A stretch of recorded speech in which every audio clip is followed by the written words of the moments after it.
esquentou a sua tarde, né? Tenho certeza que vocês estão aí tudo felizes. Agora, o seguinte, para dançar, a gente precisa ter de uma coisa bem importante, o que é? Adivinha? Memória. E aí, como anda a sua memória?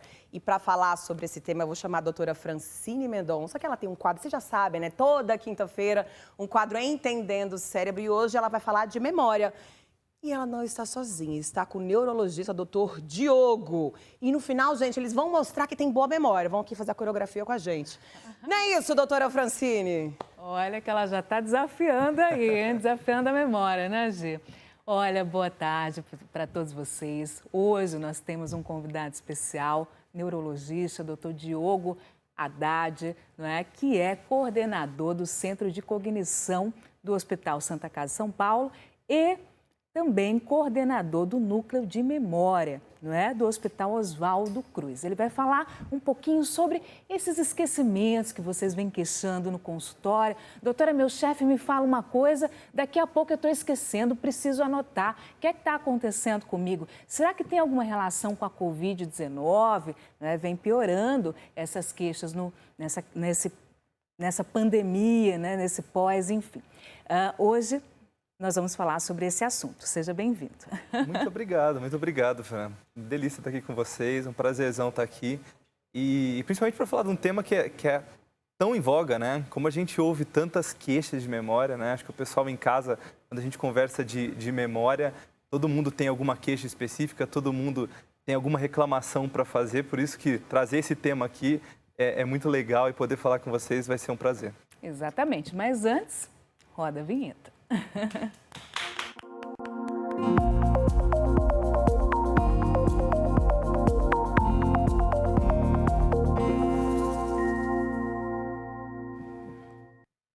Ótimo, mas antes de falar das queixas, dos problemas de memória, vamos entender um pouquinho como se forma a memória. Existe um processo de formação de memória? Explica para quem está em casa.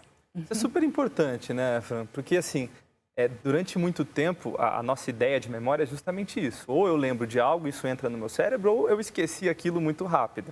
E, na verdade, os processos do nosso cérebro para que isso aconteça são vários, né? Então, quando vocês em casa estão ouvindo uma informação do que a doutora Francine passou agora, e vocês estão entrando essa informação está começando a chegar ao cérebro, ela tem um processo que é o que a gente chama de aquisição.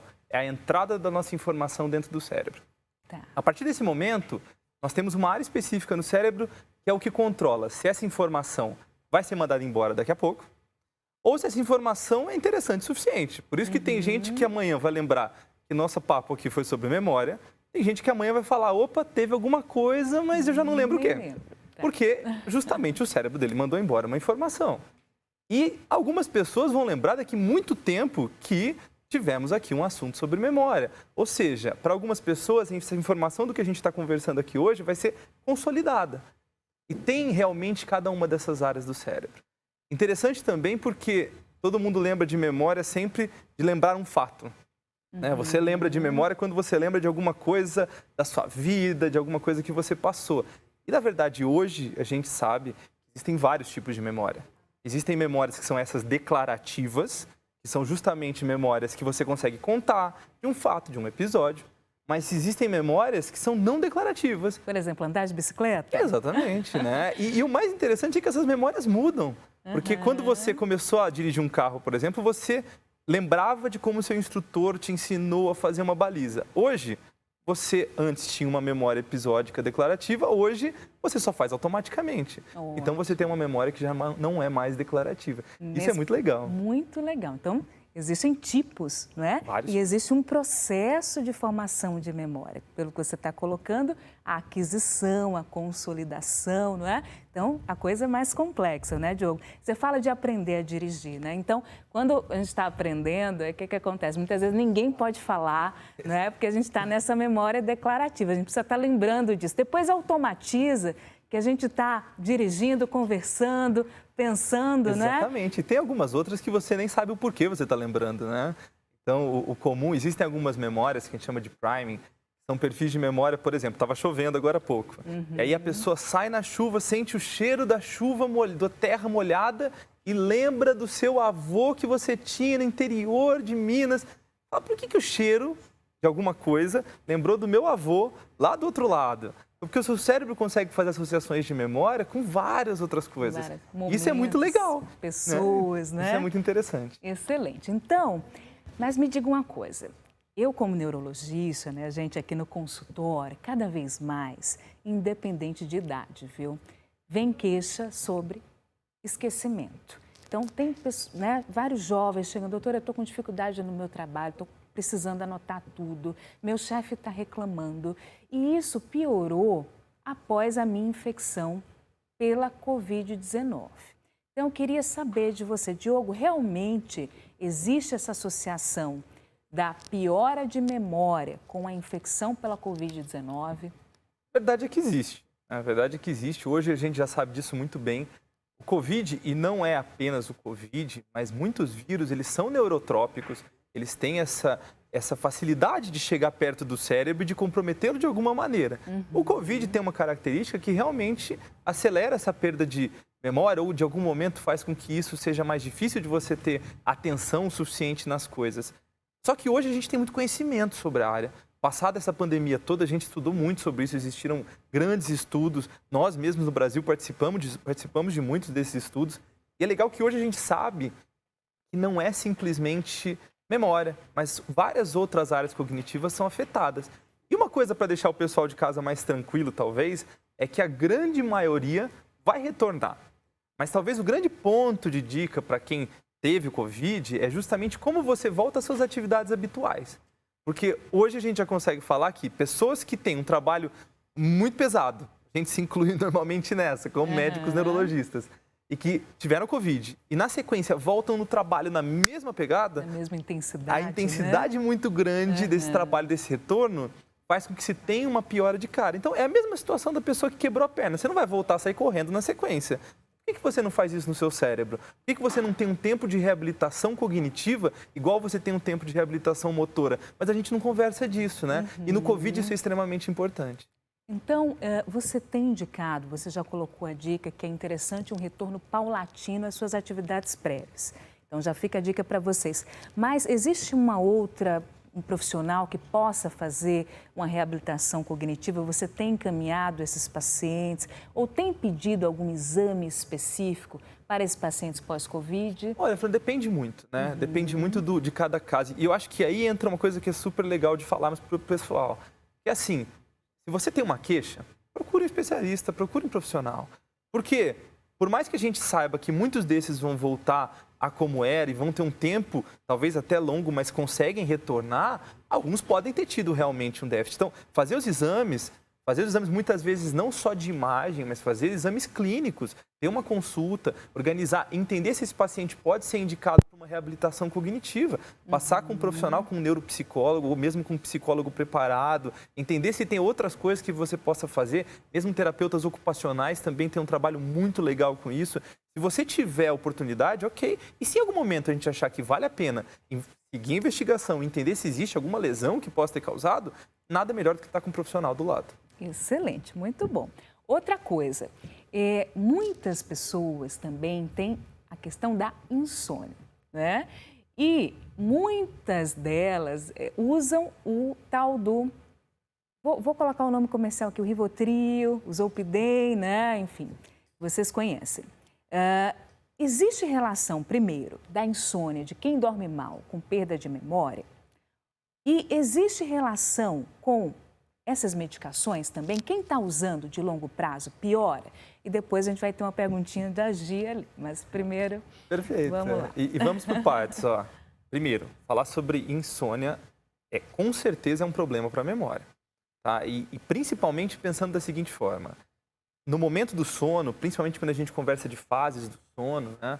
Nós sabemos que o nosso cérebro tem várias fases, dentre elas uma fase que a gente chama de REM, que é aquela onde você tem, o seu sono realmente está desligado, o seu corpo está desligado, o seu cérebro ele está muito ativo, mas hoje nós temos a consciência que durante essa fase ativa do sono é onde se consegue a maior parte da consolidação. Ou seja, a gente volta ao nosso primeiro papo, que é o momento de você pegar o que você viu durante o seu dia e puxar para dentro do seu cérebro em áreas onde você vai gravar isso.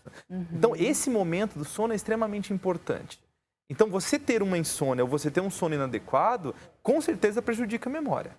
Aí entra o ponto que você falou e que está muito em voga hoje em dia, que é o uso de medicações, muitas vezes acima do normal. É lógico que existem corretas indicações para cada tratamento, mas hoje a gente sabe que muitos desses remédios, eles prejudicam, ao invés de ajudar, muitas vezes essas fases adequadas do sono, porque muitas vezes são tomados de maneira indiscriminada. E quando o uso é feito de maneira incorreta, aquilo que era para ser uma coisa legal, pode acabar atrapalhando e muito. Então, pode sim atrapalhar a memória, não é isso? E, Gi, temos perguntas? Processo de aprendizagem. Cada um tem um jeito de aprender, não tem? Por exemplo, porque tem gente que fala assim, deixa eu te ensinar uma coisa, assiste, por exemplo, da dança, vou pegar o exemplo da dança. Assiste essa coreografia. Eu não consigo aprender vendo. Eu preciso estar executando, fazendo a dança. E tem gente que não, que aprende só de olhar, já faz. Isso é alguma dificuldade, alguma coisa, ou só uma forma diferente de aprender? Muito legal falar de como você... O processo de aprendizagem, ele é muito individual, muito individual. Então, cada pessoa aprende de um jeito. Mas uma coisa que você falou que é interessante é o seguinte, você falou, por exemplo, sobre um processo visual. Ela precisa, algumas pessoas precisam ver, ela precisa fazer. E nosso cérebro ele é muito visual, nosso cérebro ele é muito tátil, ele usa grandes áreas para fazer com que aquilo tenha uma consolidação melhor da memória. Por isso que entender qual que é a sua necessidade, qual que é a melhor forma de você aprender, é algo que é necessário ao longo da sua vida. Porque você vai usar isso, a gente sempre pensa em aprender algo como está na escola. Mas é muito interessante você aprender algo quando você tem que dançar, quando você tem que usar isso no seu dia a dia, em como lidar com situações, em como você tem que falar com o público, em como você tem que organizar a sua rotina. Então, o aprendizado, ele é individual, ele é diferente para cada um, mas sempre lembrar que, normalmente, nós somos, sim, seres visuais. E por isso que você ouve muitas pessoas falando que, eu enxergo mais, quando eu estou vendo algo, eu consigo entender e captar melhor a mensagem. Pode ser verdade, muitas das vezes. E eu, por exemplo, utilizo também a questão da audição, tá? Então, eu estudava falando, estudava escrevendo. Então, utilizava o visual, utilizava o auditivo, né? São melhor situação, usar várias ferramentas, né? Várias ferramentas. Essa seja talvez a melhor forma. Excelente. Então, outra coisa que eu sempre coloco aqui, não é, Diogo? Nós somos hoje, não é, de uma maneira, seres multitarefas, né? Muitos de nós, não é isso? Nós temos que dar conta do trabalho, nós olhamos a questão das redes sociais, da tecnologia, recebemos muitas informações, aí tem a questão da família, tem questão de filhos, enfim. Nós temos múltiplas informações chegando e múltiplas tarefas também realizando. Esse modo de vida nosso, hoje, tem repercussão na memória? Sem sombra de dúvida. Mas é importante pensar o seguinte. Nosso cérebro é preparado para isso, né? Então, nós temos uma área no cérebro que é uma área de multitasking, que o inglês é o multitarefas. Mas nós temos uma área específica para isso, né? Então, é importante lembrar disso. Por quê? Porque todo mundo vai estar pensando em um monte de coisa ao mesmo tempo. Eu estou, nesse momento, conversando com você, mas tem um monte de caixinha aberta na minha cabeça. E na sua também. E na de todo mundo que está em casa ouvindo a gente também tem um monte de caixinha aberta. E é normal. Mas nós temos que entender que o nosso cérebro ele é programado para cada uma dessas caixinhas. Então, eu posso estar pensando na minha filha, eu posso estar pensando em aulas, eu posso estar pensando no trabalho, mas a maior caixinha nesse momento é a entrevista. Porque senão eu não conseguiria estar conversando com vocês aqui. Eu preciso ter uma atenção sustentada e voltada ao que eu estou fazendo para que eu consiga consolidar a informação e reter a informação. Se eu faço um monte de coisas, mas eu não consigo dividi-las no momento correto, a tendência é que eu erre elas. Por isso que isso, na verdade, também é treino. É uma habilidade que você pode adquirir ao longo do tempo que você tem que organizar melhor dentro da sua rotina. Excelente. E uma última pergunta que eu estou vendo que a dona Gisele Alves já está preparando para a dancinha, hein? Olha, é muito comum também no meu consultório que as pessoas cheguem e falem assim: doutora, não tem nenhuma vitamina que melhore a minha memória, que turbine, não tem nenhum remédio que a senhora possa me dar agora, né, para que eu otimize o meu trabalho? Existe essa medicação que possa auxiliar a memória, essa vitamina, enfim? Respondo diretamente aos nossos espectadores. Mas assim, não. Às vezes a gente procura uma solução mágica para como lidar com isso, né? Seria muito melhor para mim que realmente eu falasse que sim, existe uma vitamina que eu tomo e vai melhorar toda a minha memória. O que existe sempre é individualidade. Se você tem uma queixa, procura um profissional, procura alguém que converse sobre isso. Porque muitas vezes o que é importante para a memória é a atividade física.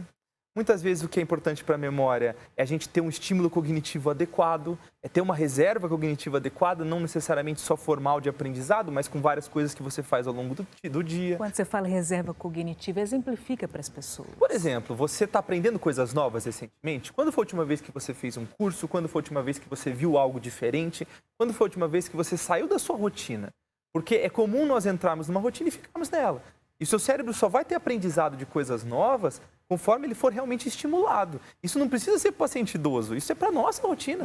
Para o idoso isso é mais importante ainda. Mas para a gente em si, para toda a população, isso é importante ao longo da vida. E não é algo que acontece. Então você ter cada um desses nichos, entender que não é assim tão fácil quanto tomar um remedinho e melhorar, mas que você precisa ter uma boa qualidade de vida, às vezes é doído, mas é muito mais fácil quando você tem apoio de um profissional. Isso mesmo, precisa trabalhar esse cérebro, gente. Eu sempre falo, é como um músculo, tem que trabalhar para, enfim, hipertrofiar, né? Para não atrofiar, não ficar acomodado na rotina e dar esse declínio. É isso, Diogo, muito obrigada. Eu queria muito falar de outras coisas aqui, tem múltiplas perguntas que o pessoal mandou na rede social, tá? Mas aí, com certeza, você vai vir aqui outras vezes para estar explicando. Vai ser um prazer, muito obrigado pelo convite, muito obrigado a todos em casa, a gente fica sempre aberto a dúvidas aí, é uma delícia estar com vocês aqui, muito obrigado. Excelente. E rede social, fala aí para o pessoal. Se precisar de alguma coisa, @Diogo Haddad tem lá, mas mesmo com o que precisarem, tem em todo o Google, é só procurar, a gente conversa à vontade sobre o tema, vai ser um prazer conversar com vocês. Muito bem, coisa boa. E temos dancinha, é isso? Voltou o Instagram da doutora, gente. Isso é o Instagram, doctor. Olha lá, a doutora Francine Mendonça. Não tem dancinha, mas tem muito conteúdo bacana sobre a saúde do seu cérebro. E agora eu convido vocês, viu, para aprender, para exercitar a memória, porque, gente, dança exercita e muito a memória. Bora lá? Bora lá. A gente tem um presentinho aqui para vocês, ó. Adoro Pra você é um presente do Dance Fácil pra você. Olha, é uma camiseta. Uma camiseta para você dançar em casa, aí juntinho com a gente. Adorei. Esse daqui é o nosso DVD do onde nosso fica a sua escola? espetáculo. A gente fica na Avenida do Cursino, na Saúde. Na Saúde. Isso, esse daqui é um bloquinho de notas para você. Para anotar a coreografia. Para anotar a coreografia ou os boletos, calma. Os boletos. Bora lá, o Instagram de vocês, mais uma vez. Cadê o Instagram? Olha aí na tela. @Dance Fácil com Cauã. Dance Fácil com Cauã. Aí, tá vendo, Cauã? Cauê? Seu parente, ó. Cauê, e aí? Essa semana comemorando 5 anos de programa. Ai, que bom. Também estão fazendo parte da semana de festa. Parabéns. Muito obrigada, viu, doutora Francine? Doutor Diogo também. Se quiser, vem aqui, dancinha. Aí ele falou, gostei. O João falou, não força a barra, Gi. Não força a barra, por favor. Convido vocês. Bora lá. Ô, doutor, vem, fica tranquilo, tá bom? Tá Já jeito. nervoso, Muito obrigada, viu? Vambora? Bora. Não Vamos fica lá? escondendo. Opa! Tchau, gente. Daqui a pouquinho tem Tarde Top com Nani Venâncio. Tá bom? Muitas coisas legais. Obrigado mais uma vez e Feliz Dia das Mulheres! Obrigado, um beijo pra minha mãe, minha super rainha. Bora! Vai! É a dancinha lá, ó. Mais Vai, Doctor! Vou lançar um desafio. Who's been working so damn hard? You got that head on overload. Got yourself this flawless body aching out from head to toe. Ain't it fair? All my ladies round the world. Ain't it fair? All girls better get been down before. You've been hurt before. Eita! You'll be good to go. E agora o grito. Hey! Hey! Hey! That's my girl. That's my girl. That's my girl. That's my girl. What you waiting for? That's my girl.